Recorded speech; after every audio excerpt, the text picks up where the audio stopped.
sa 2.5 milyong piso ang kabuang halaga o 8,913 board feet na nalagaring kahoy ang nasamsam ng mga kapulisan sa Purok 7, Barangay Rizal, Santiago City, Isabela noong ika-22 ng Setyembre nito lamang taon.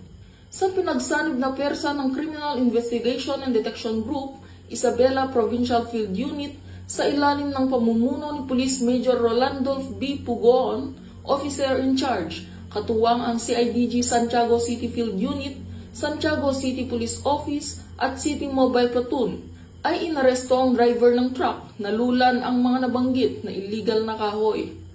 Kinilalang suspect na si alias Romel, 42 taong gulang, may asawa at residente ng Cabiao, Nueva Ecija. Ayon sa investigasyon, isinagawa ang pag-aresto matapos makatanggap ang mga otoridad ng impormasyon na ang nakumpiskang ebidensya ay kinuha mula sa Paracelis Mountain Province at dadalhin ng suspect sa Bulacan at Nueva Ecija. Kabilang sa mga nasamsam ang 222 piraso ng kahoy ng narra, lumber at features na may iba't ibang sukat na may kabuang 8,913.74 board feet, isang Isuzu Giga 12-wheeler truck wing van at susi, 4 na piraso ng plaka o RCR ng sasakyan. Samantala, pinuri ni Police Brigadier General Roy B. Parenya, Regional Director ng Police Regional Office 2, ang kapulisan dahil sa matagumpay na pagkakahuli ng suspect.